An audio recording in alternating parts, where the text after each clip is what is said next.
Hello, I'm Steve Shaw, National Coordinator of Football Officials and Secretary Rules Editor for the NCAA.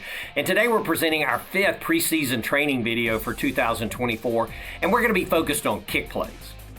Now we know kicks can create unusual circumstances and situations, and this demands that we are fully prepared for all type kick plays.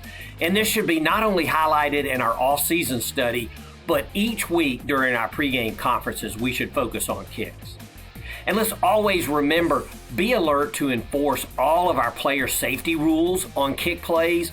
This play creates such a dynamic environment, we have to have full attention when it comes to player safety on kick plays. So with that, let's get on into some kick plays from our past postseason. Our first play this week comes from the First Responder Bowl. It's a punt, and we see the receiver gives a fair catch signal and is contacted by number 27 of the kicking team right at the 42-yard line.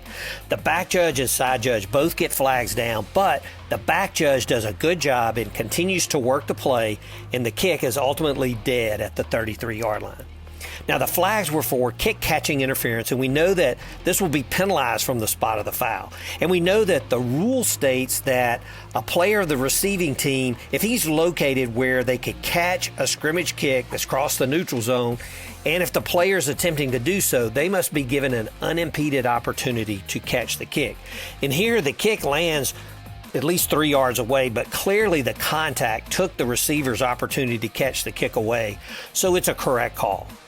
Now, we stop the game to review the play for potential targeting, and even though number 1 is defenseless here, we don't have an indicator of targeting as we see number 27. He actually pulls up and away, and there's really no forcible contact to the head or neck area. This is one we probably could have looked at during the commercial break and not had an official review, but no harm here and a good call for kick-catch interference. Play 2, we're late in the half. We're going to get a punt. The kick is muffed by number 1 of the receiving team. We get a big pile up, and we're going to dig them out and rule that the kickers have recovered.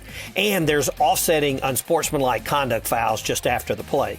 Now, we see that there are 6 seconds remaining in the half, and we need to be alert as to what might happen next.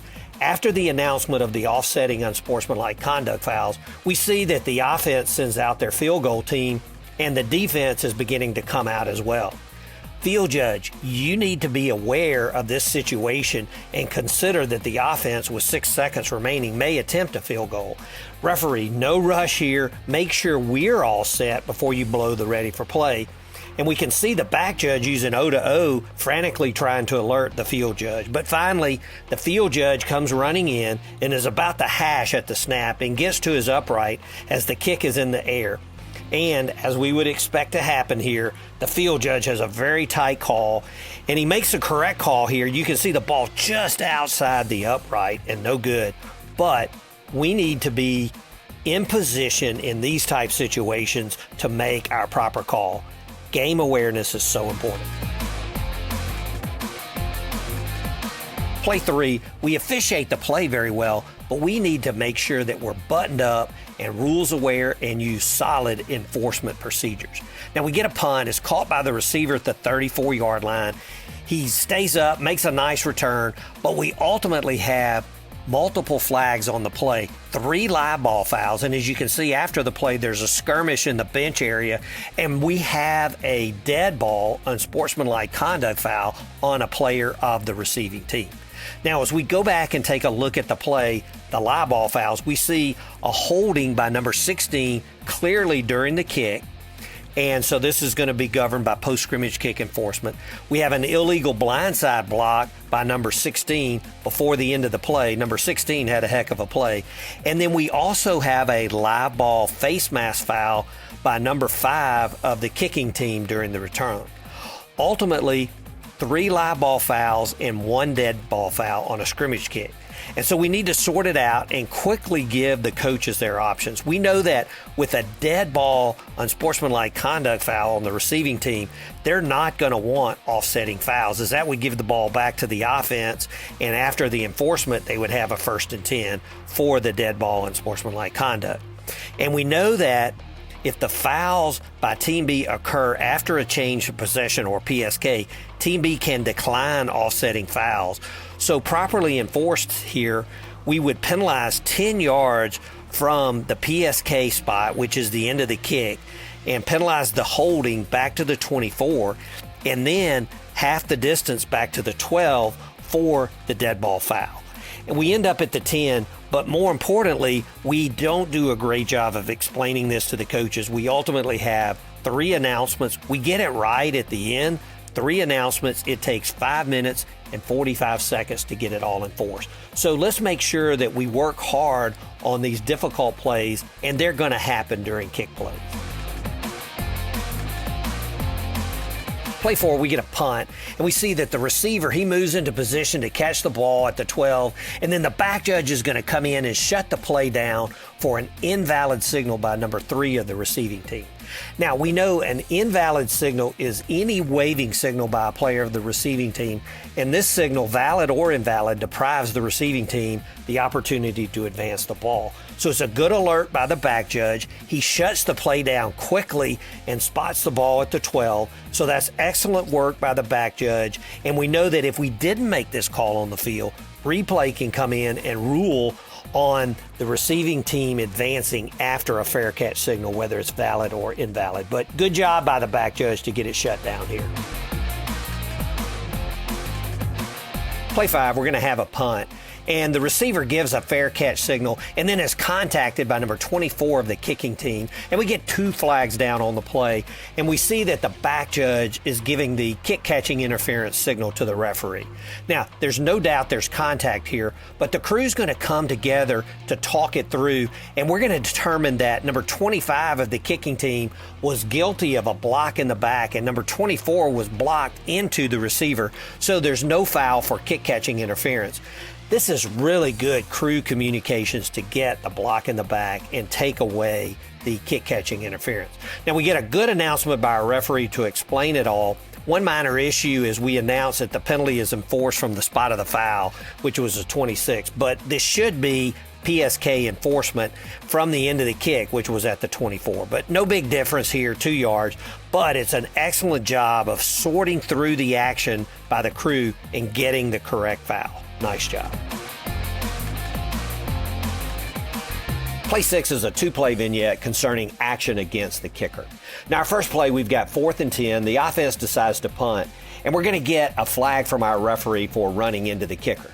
Now, the referee lets both sidelines know immediately it will be a 5-yard penalty, and this is good mechanic. And as we look at the replay, this really hits directly into the language of the rule. Running into the kicker occurs when the kicker is displaced from their kicking position but is not roughed. So good judgment by the referee here, and the offense decides to decline the penalty and take the result of the punt. Now, play 2 in the vignette, we see the offense with 4th and 3, and they're going to punt as well. Now, the punter is down after the play, and we're going to go back and take a look at the replays, and we see a defender runs through the kicking leg of the punter. Remember, our officiating standards state that it shall be running into the kicker if a defender simply runs through the kicking leg and there's no forcible contact. So this falls under this category and should be a running into the kicker. Center judge, you've got a good look at this too. Can you help out? As we review our center judge mechanics on punts, you've got primary responsibility for blocking by the shield, but there's no threat there, and your secondary responsibility is for action against the kicker. So it would at least be worth a conversation with the referee on this play. Play 7, we get another punt, a critical situation late in the game with the score tied, and we must all be at our best. Now we get a high punt, the receiver calls for a fair catch. He muffs the ball at about the 6, retreats, and recovers the ball just inside the field of play and is hit and driven back into the end zone. Now the back judge is in great position here, never leaves the goal line, which is good, and calmly gets a spot inside the 1. As we look at the replay, we can clearly see the return man gain possession of the ball inside the 1 and is hit with the ball right at the 1. But remember, The receiver called for a fair catch, so the ball is dead where it's possessed. This is an excellent spot inside the 1 by the back judge, and it follows the intent of our ball spotting guidelines after punts. We put the ball on the nearest yard line, except when it's inside Team B's 5-yard line, where the ball should be left and not moved to the next yard line. So good job here. Now, a quick what if on this play. What if the receiver would have recovered in the end zone after muffing the ball in the field of play? Well, with the fair catch, the ball would be dead when the receiver recovered the ball in the end zone, but it would not be a safety, it would be a touchback because the initial impetus is still the kick, and it's a kick dead in the end zone, touchback. Our last play follows the old adage, if something odd is going to happen in our game, it will happen on a kick play. Now, it's late in the game following a touchdown. We have moved the line judge and headline judge up, anticipating an onside kick. Now, we know by rule a kickoff must be a place kick or a drop kick, and a drop kick is a kick by a player who drops the ball and kicks it as it touches the ground, which is really what we have here. So first, good alert by the crew, as we know the restraining line for the kicker shall be the yard line through the forwardmost point from which the ball is kicked. So we're good there. From the end zone, we see that there are at least 4 Team A players on either side of the kicker, good there as well. The kick is ultimately muffed by the receivers. There's a big scramble for the loose ball, and the crew determines that the receiving team has recovered. So this is good crew work all around, and this is proper use of the drop kick. Now remember, this is very different than our approved ruling 2:16:6, Roman numeral 1, where the kicker tosses the ball up in the air, lets the ball bounce up, and then kicks it. That's an illegal kick. It's a dead ball foul. But this is good work by the crew on this play.